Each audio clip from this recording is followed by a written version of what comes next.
Okay, good. Right, we are live, Paul. We are live. Let me get my list of questions here. So, everybody, thanks for tuning in. I know this man needs no introduction, but the legend that is Paul Reed-Smith is in the building with us today.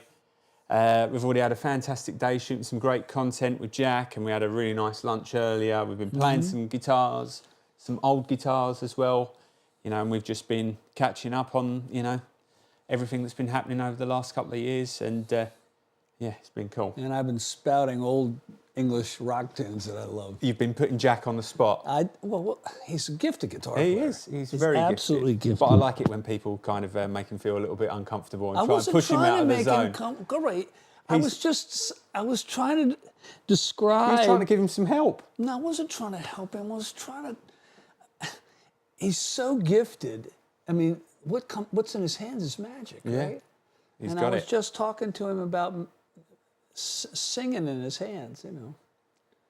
Right. Look, I think, you're a really good guitar player too. It's nice to be around good guitar players. Thank you, Paul. You have a love for Texas guitar players. I do, yeah, and I can hear it in your playing. Yeah. Obviously, Stevie's been a big part of my guitar playing upbringing. But David Grissom. Every time I can hear him play one note and know it's him. Yeah, well, he's just so good. The tone that he, the tone that he gets from his guitars is the sound that I always try and get from any humbucker guitar, basically, because it's just like that. And it's also what he's playing, right? Yeah.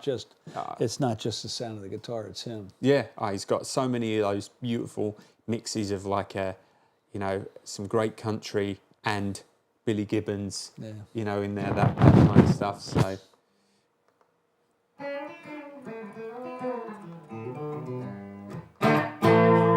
Crank it up. Come on, let's hear some of that drive, Paul, what you was giving us earlier. So let's hear some of these harmonics. Some of your funky...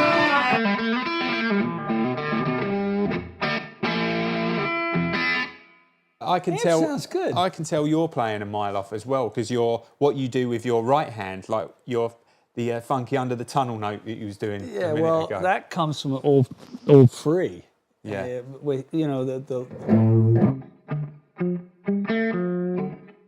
The note.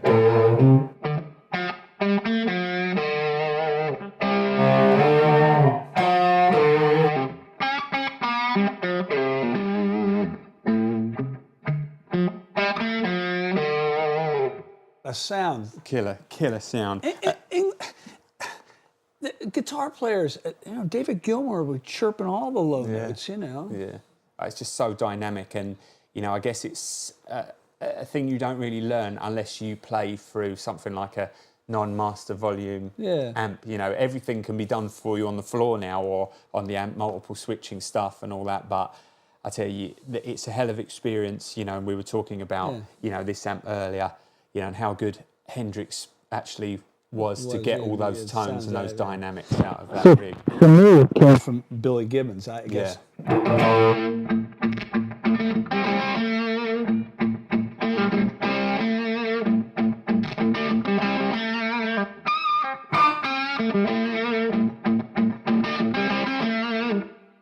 I like that stuff. Awesome. Yeah, it's just, you can hear when you was backing off there, it's cleaning up, and then the harmonics just jump right out, don't they? Yeah. So, amazing. So, earlier in the week, and actually a few weeks ago, earlier in the week, it's Monday. What am I going on about? Last week or a couple of weeks beforehand. I've been planning this. It's COVID. Your brain's fried. You're done. I'm frazzled. Right. Anyway, purpose of today is we're doing our live stream. Kindly, a lot of customers have emailed in and contacted us with a lot of different questions. So ask away. I'm going to ask away. Let's do it. But this is actually first question that caught my eye was, when did you first become interested in guitar building? I wanted good guitars, but I couldn't have them. I didn't have the money. Right. And so I became very interested so I could be part of the club. Everybody else had, really nice guitars and amps, and I had nothing. And I wanted to be part of the club, so I figured, well, if I can't buy it, I'll make it. I'll make it, yeah. But the idea of making guitars, it's almost like the story about Christina Aguilera. She used to sing to her, stuffed animals on the bed when she was a kid. And I used to dream about making guitars. Yeah. Yeah, like we were talking about sometimes earlier. people are put on this planet to do certain things, and I just happen to have the guitar bug, Yeah. And I wanted to play, but if I played, it was like oil and water, everybody run away. But if I put a guitar on the counter of a music store that I had made, it drew a crowd. So, fast forward to 2022 then, this is a question coming from me then. What still kind of inspires you to keep, chasing down the ultimate tone, the ultimate, thing for PRS and for you? What is it? Combination of making our artists happy. Yeah. Like you've been talking about David Grissom. Yeah. Combination of making our artists happy and making me happy. Yeah. I have almost a photographic memory for tones. Some people have photographic memory for numbers or all kinds of stuff, but I can remember what it sounded like. And but the first time I stood on stage with John Mayer, he had the amplifier and the guitar sounding like steel drums, like the Jamaican drums. How did he do that? Yeah. I remember the sound. Yeah. I remember it was beautiful. How he did it, I still haven't figured it out. Same for me. When I went to your first experience PRS event, and I saw everybody play. You had Mark Tremonti, Johnny Highland, all these fantastic guitar players. Everybody was really using the same amp. David Grissom goes up there, turns the master volume on full, the gain basically off, and just plays so loud, and I just never get that sound out of my head. And the guitar tone was 10 times bigger than everybody else's sound. I mean, everybody sounded great. I mean, Johnny Highland, Mark Tremonti, it was amazing. But Grissom was just like, he just totally... He's one of the best gunslingers. Yeah. I saw him walk out to the front of the stage once at the Whiskey A Go-Go in L.A. and burn it down. Really? Oh, my God. Yeah. Yeah, he just, he sounds like 3 guitar players in one, doesn't he? There's the over the thumb, that pedal tone kind of stuff, and the open strings, and it's just... but he's also, and he plays with a lot of fire. Yeah, exactly. Yeah, so, he's great. Well, we're gone off on a tangent there a little bit, actually, but that's what it's we're all not. about. No, it's all the thing, isn't it? So, right. Well, so if you couldn't get the guitars that you wanted at the time, which made you move into making guitars, what actually was your first guitar or your first, serious guitar before you made your own? I had a Rickenbacker that only sounded good on the bass pickup. Yeah. I got a Melody Maker that only sounded good on the bass pickup. I got a Les Paul Deluxe. Bass pickup. Both pickups sounded really good, but the bass pickup, once again, sounded really good. Yeah. Oh, look at that. Somebody from America wants to talk to me. This is live, so... Hey, it's okay. It's all right. It's live. I'll call him back. John Mayer. You turned down John Mayer. I can't believe it. No, it's not John. If it was John, I would have picked up. Oh, call him. Let's call him right now. No, we're not going to call John. Oh, you spoiled sport. He's probably asleep. I'm not going to do that. He's probably with loads of chicks. So, let's get that. Let me just set it down. Yeah. So, and then I started making guitars. Yeah. In my town, the gifted guitar players played Les Paul Juniors. Yeah. One guy played a single cutaway, one guy played a double cutaway. And I got really early on, if you're going to make guitars, you have to it's almost like being in a band. You don't write the greatest song right off the bat. You have to learn cover tunes, right? Yeah. So, I made a few guitars.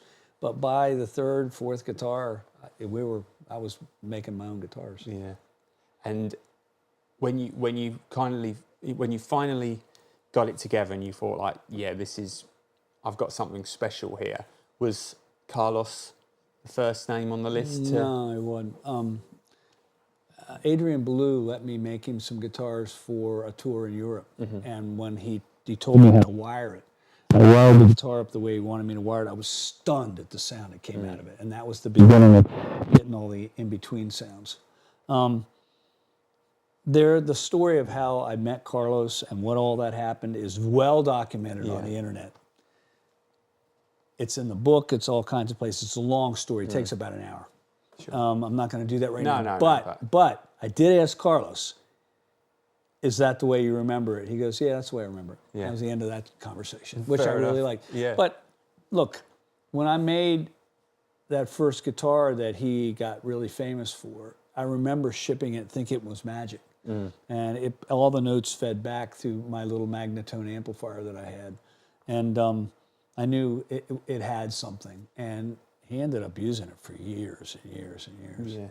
Yeah. I mean, he's, some of the sounds that, it's, again, we're talking about guitar players. You hear that one note and it's him, don't you? Straight away. So I played through his amp when I made the second guitar for him. Before he got there, they let me play through the rig. It sounded like a Moog synthesizer. It didn't sound like a guitar amp. Really? It sounded like just a the Moog. way that he handles the guitar and the pick. When me playing through his amp, sounded like Carlos playing through the amp. I sounded like I was playing Moog. Really? That sounded so cool. It sounded so cool. Yeah. It's very interesting. I got to play through George Lynch's amps once. Yeah. You know what it sounded like? Go on. Carlos's amp. Really? Like you're saying, it was the same amp, different people, sound like different people.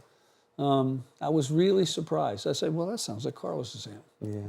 Oh, amazing. Yeah. It just, for me, like that first time I ever saw a PRS was, seeing Santana, play on one of these like Montreux Jazz Festival or something like that. And it was just hitting notes, just going for days. And he's like, peak when he was in those moments and he's just like head back and the notes going on for ages. And I just, at that time as well, I was listening to more like rough and tumble, hard blues rock stuff with the Strats, and I still do. But like when I heard that sound, I was like, just couldn't believe that that thick but with the clarity of tone could still come through. Because a lot of the time you hear that super compressed neck pickup sound.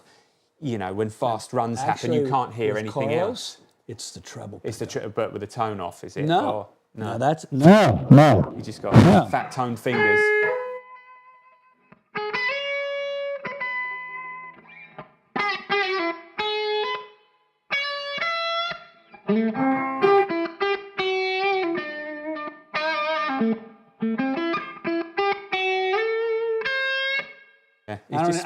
You'd have to turn the gain up farther. But I was surprised when I watched him play from the side of the stage. The things I thought were the bass pickup were the treble pickup, and the things that I thought were the treble pickup were the bass pickup. That's wild. Yeah, I didn't think that at all. Look, he's a really good guitar player. Yeah. And we would turn down.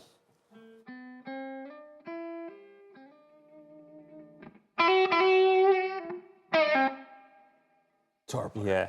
Is it Peter Green on that little bit that does that little run just at the end? Well, that was playing Samba by T. You're talking about. He plays,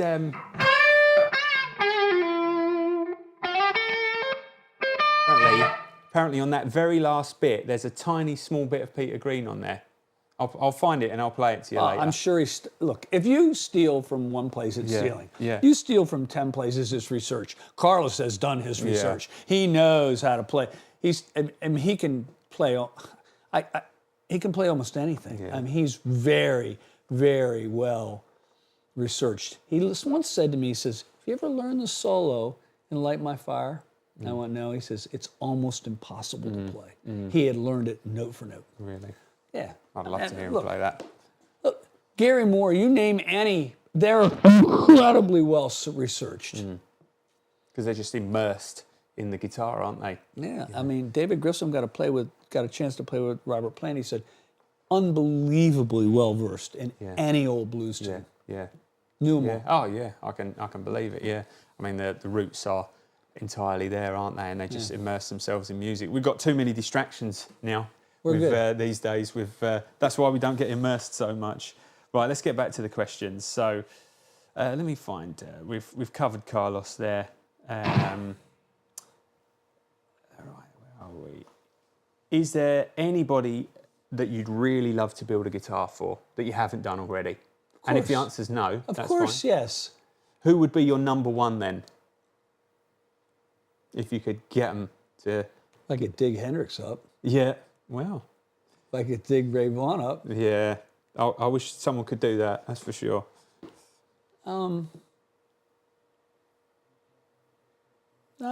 I've made a lot of guitars for people that you don't know about. Yeah.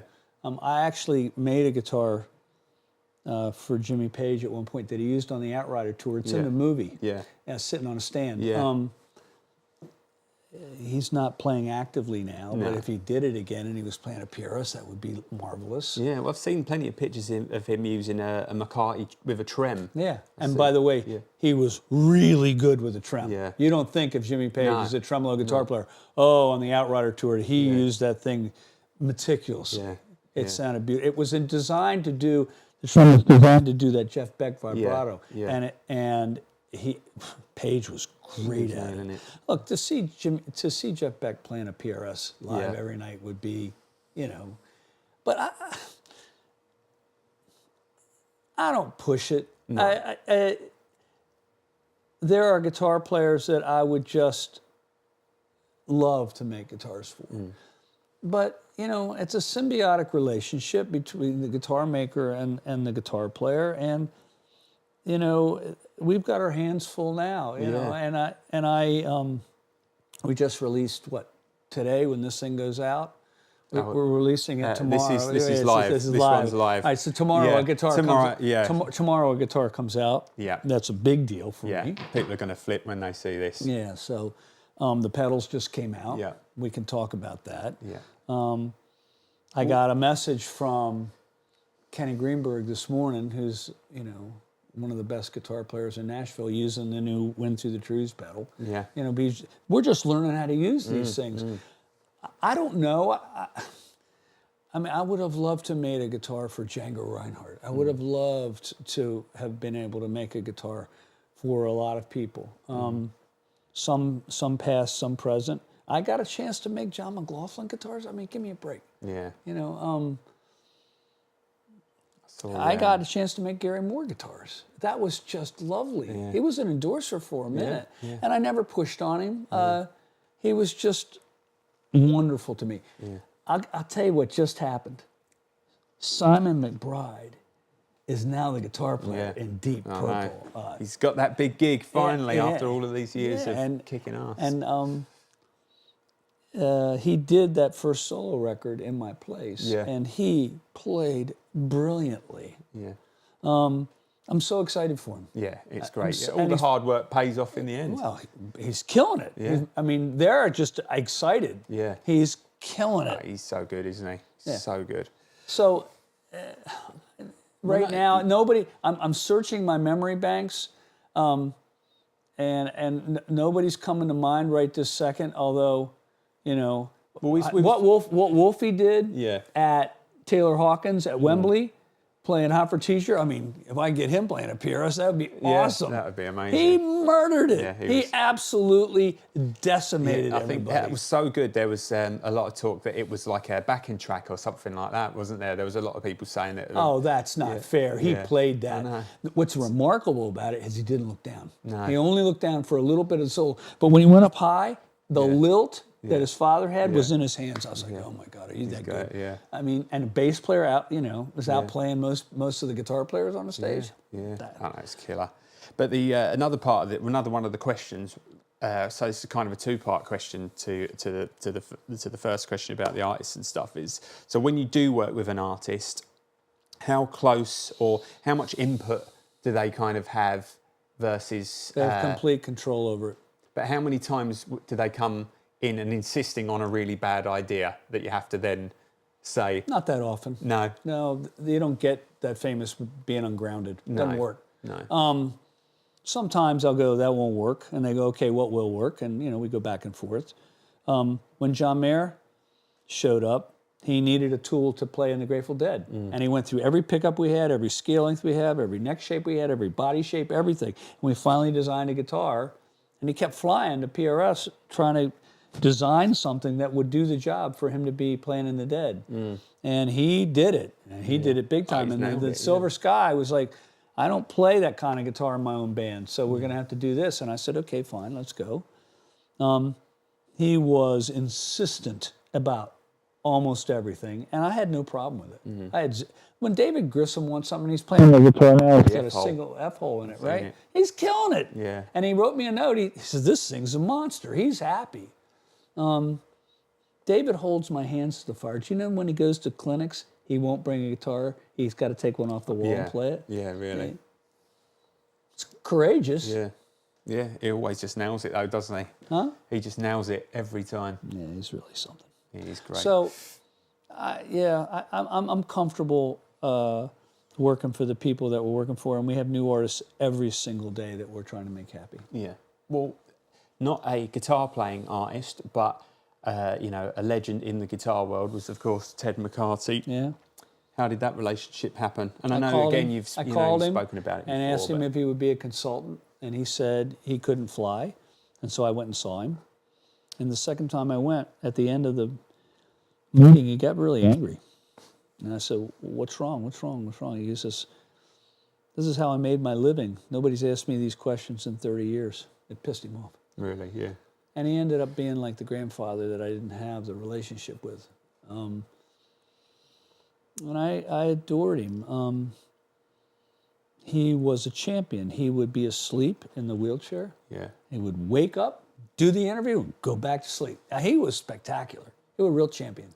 And what kind of stuff was you or looking for, or kind of wisdom did he pass on to you that you was like, he handed us the baton, which was really cool.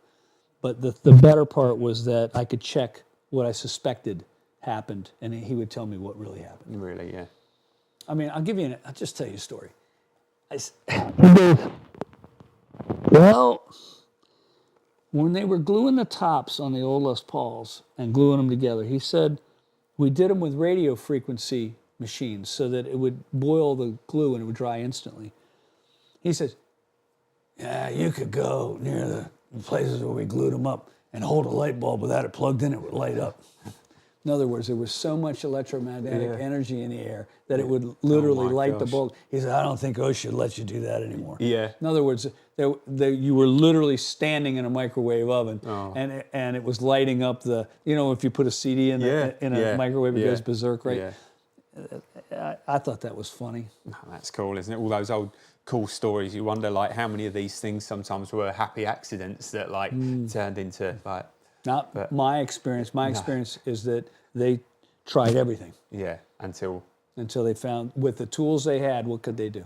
Yeah, what could they do? Yeah. I mean, I was just in Cologne in the cathedral there.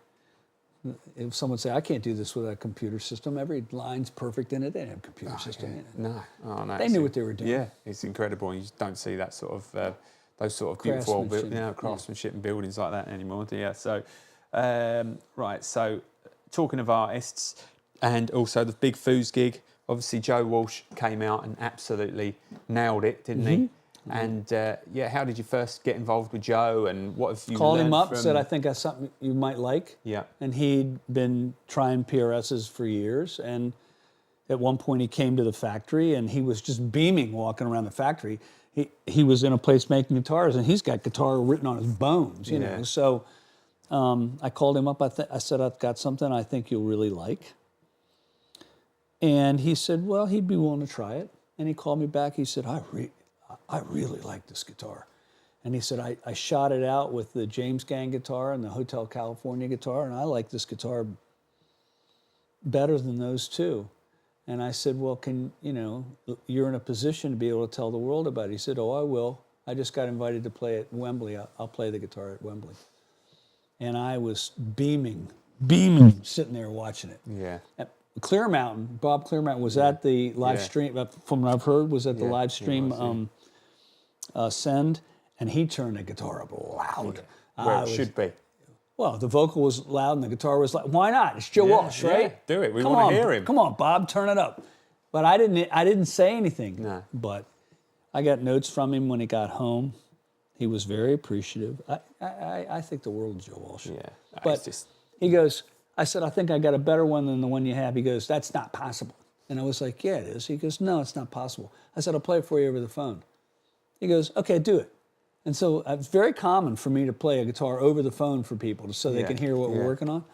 He goes, I can even hear that over the phone. Ship it. Ship it. Oh, I love Joe Walsh. Yeah. It's just the sounds that he can get out of a guitar. He's a king. Yeah. He doesn't care what other people think. He cares what he thinks. Yeah. That Les Paul that Jimmy Page played came from Joe Walsh. Joe Walsh was giving Les Pauls out. Yeah. He's famous for it. Yeah. Oh, yeah. No, he's just unbelievable player. And the tone that he gets, always, you hear him like play a few notes and you think, wow, that's pretty bright. And then as soon as that band kicks in, you're like, oh, wow, it just sits so strident in the mix, doesn't it? Yeah. And he's just so cool. He knows what he's doing. Right. So this was another cool thing that we kind of spoke about earlier as well, about your SE range. This is a question from a customer. The PRS range delivers incredible value for money. How difficult is it to keep costs down on these guitars, and where does the compromise come? But what you said to me earlier What compromise? I hope there isn't a compromise. Well, there isn't, but I think the question is what they mean there is like, how can you make that guitar that much cheaper than what you're holding now? But what you actually said to me earlier is, you don't go to the factories and go, we need it cheaper, we need it cheaper, we need it cheaper. You want the guitars to be better. Better. Look, there was a report done that I'd heard about how the SE Silver Sky was made, and the report said there was no way that we could make a guitar of that quality for that price. We can make SEs of that quality at that price because we can teach them how to do it better without it costing more money. I mean, it doesn't cost that much more money to make sure the frets are level. Yeah. It doesn't cost that much more money to make sure that the nut's glued on and all the slots are the right height and the right angle. It doesn't cost that much money to make sure you have the neck angle right so the bridge's not too high or too low. We were talking about a guitar today that's got too low a neck angle, Yeah. You got a guitar here I adore, but the neck angle's too low. Yeah, too low for rock and roll. Maybe some nice jazzy stuff. The parts cost these overseas manufacturers less, but it's our drawings. And the labor is less per hour, but it's going up. Yeah. And it's still more and more. The SE price is going up, but it's still, what, an eighth of what a core guitar is? And like that? and while the price is going up, also we're seeing price increases from all the other brands as well. Well, it's costing everybody more money. Yeah. So I mean, shipping containers are literally like 5 to 10 times more money just to ship the guitar to us. Yeah. Look, here in the end, do you like the guitar?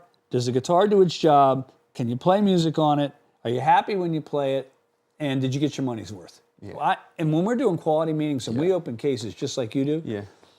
did they get their money's worth? Is a question I ask constantly. Yeah. I can't stand a guitar that wasn't worth the money. Yeah. Well, I think the ethos and everything that your company is about goes right down to those guitars as well. It's very, very rare for us to get anything in, from the SE range as well, that needs major, that needs major surgery or anything like that. They are so good, and you make our techs' lives a lot easier, basically. Well, we don't like boomerangs. We don't like guitars. We don't have to open the turd polish and for those. they boomerang back. It's not a good idea. No, that doesn't happen very often. So, but I saw you checking with your techs about the percentage of boomerangs, and they said it was very low today. Yeah, which makes me happy. Good. Yeah, no, that's what we want. So, big one here. How did the relationship with John Mayer come about? We've been sending him messages because we knew that he had changed his endorsement, and he called customer service, and they didn't believe it was him. And he sent a picture that said, it really is me. Yeah, with today's date on the paper, like, yeah, this is me. Yeah, this is me. You've seen the picture? No, I haven't, but that was a good guess. Yeah, and ended up talking to Bev, in charge of artist relations, and we started making him prototypes as fast as we possibly could. He's been great. He's not just good at design. He's good at guitars. He's good at marketing. He's good at a lot of things. Yeah, he's just very, hip to all the different trends, on all the different platforms, isn't he? And he's very tuned into what makes things cool. He sees it the same as the watch collection he has. Yeah. What makes the watches desirable, what the good design is. He's a very good student of design. And the anticipation and the excitement when those limited edition guitars come out, the customers just go absolutely wild. Do they for 'em. really? Oh yeah, you know they do. Let me turn this amp off. Okay. Well, I won't keep you too much longer, Paul. No, we're I've good. got, I think that you've got, how many people are watching? do you have any idea?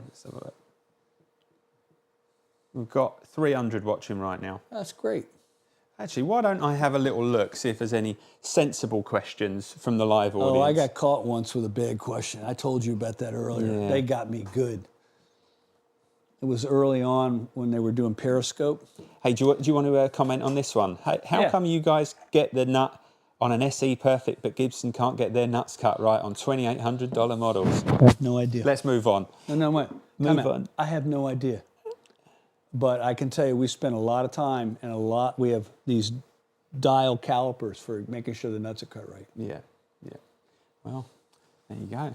And, let's have a look. What is next? Affordable Super Eagle. PRS SE is an amazing guitar. What part of PRS guitars are you most proud of? The consistency. Consistency. I think that's.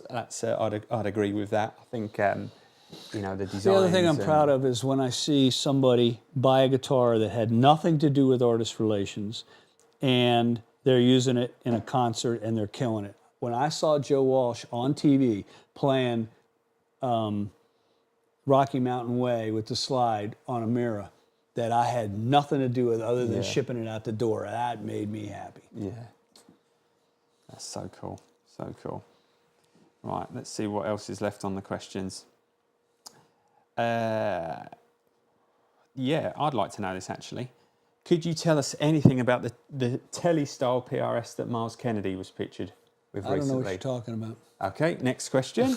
Okay, so I just lied. Yeah. Okay, but in an effort of humor, I don't think the problem with lying is once you tell one lie, you got to tell 100 more to cover it, right? It just doesn't work. No. You and can just that's say not pass. You can just say pass, and we can move on. Ask another question. Okay, well, this is another one then. We've seen Mark Tremonti's alternative signature Explorer/RD style. Is this something that could become a core line model? We made him a couple of guitars in private stock because he wanted us to do it, and it was fun to do. And there's no plans to release that guitar right now that I'm going to tell you about. Okay, make of that what you will. All right, well, let's just finish on a nice little basic one, and maybe choose your top 3 or top 5. What is your all-time favourite PRS finish? Nitro. The one that sells the best. Now, what colour? What colour? Or which colours? I really like Burst? I really like the faded blue jean color. Yeah. I really like the charcoal color. I've always liked versions of the Tiger's Eye, and we do a lot of versions of it.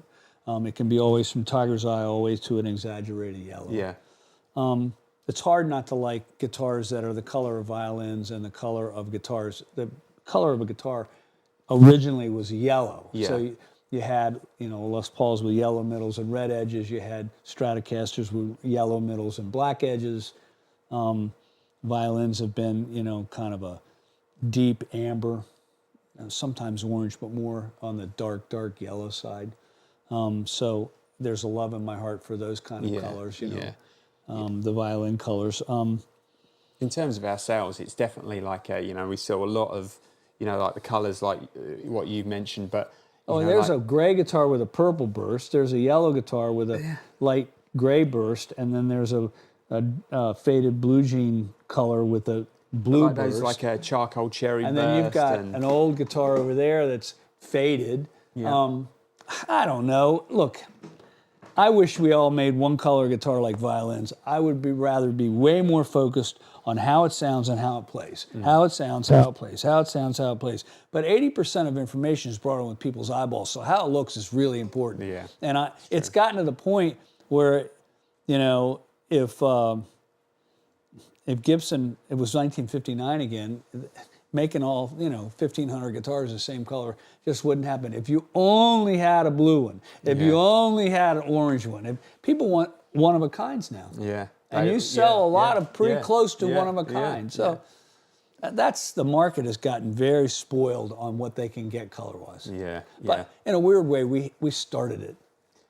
Well, In a weird way. Well, when we was looking at putting the latest Wood Library run together that I just did with Jez a couple of days ago, even I had option paralysis when I looked at the colours. I was like, oh, I needed to pick 5 colours, and there was 20 odd colours on there that I knew were all going to be winners. But I was kind of like, we have a couple of really nice bursts and then a couple of really wild ones. Yeah, as I well, wish it was a short list like a menu in the restaurant. Yeah. Going to the diner where you've got 20 pages of stuff that's that's kind of where it is. Yeah. I don't know. Look, in the end, if you don't like the way it sounds and you don't like the way it plays, I haven't done my job. No. That's fair. And I've seen Magic guitars with stickers all over. Yeah. I mean, they can look all kinds of ways. That's okay with me. Mm-hmm. What's not okay with me is the fret sticking out the side of the neck, the frets being in the wrong place, and not staying in tune, not playing in tune, not have a musical sound, sounds like an ice pick. All that stuff's just unacceptable to me. A lot of guitars, you turn the volume control, and it's like a switch. It goes, It's supposed to go, wah, wah. It's supposed to come on evenly. The fact that somebody would put on a pot that didn't work just seems nuts to me. It's like making a toaster that is brown on one side and not on the other. Yeah. These little small details that are so important that could be fixed you so turn the easily. volume controls, 300 or 400 times in a gig? Yeah. I mean, it just doesn't make sense to me. Yeah. I just want it to work. Yeah. And it's a tool to do a job. Yeah. You're supposed to think the music, and it comes out and be part of the band, right? Yeah. If you're fighting the guitar, it's like a T-shirt with a burr in it. Yeah. It's not good. Yeah, it doesn't work, does it? But well, I think we've got through. Why don't you go back to the live stream and pick one more really wicked question? Right. Why don't you pick wicked good or why don't you wicked pick bad? a really difficult one? So let's end on one that makes Paul uncomfortable. Okay, right. Or maybe Very make you good. uncomfortable. No, because I won't read them out. Huh? I won't read the ones that make me uncomfortable out. God, come close. These are all quite nice, reasonable questions. Surely someone has got something really, really bizarre to They're ask. getting used to forum people shutting down the bad questions. They don't do it anymore. This is a nice question. Any plans to make a Silver Sky with the shorter 25-inch scale length, asking for a small friend? This is going to be really easy, and we can end on this. You ready? Yep. Ready? No. No. Okay, right. All right. Thanks for having me on. It's really nice to be here. We've got a message retracted there. Someone sent one in and then deleted it. What is it? Can you find it? I want to know what it was. I want to know what it is too. We're going to have to try and put the rewind on that. You can't do that, huh? How can they retract a question? Oh no. Who was it? Something I wrong want to with the know. software. Well, anyway, but we've got a show to do tonight. We're going to let Paul go and chill out for a bit. We're going to go and get the stage all ready. We're going to have some more fun. We're going to do a little bit of live streaming, potentially over on Instagram as well. So keep an eye out for that. If this fix of live streamingness wasn't enough for you, so I've invented a word there. So anyway, I want to say thanks to Paul again. Thanks to all of you for watching and the support as always.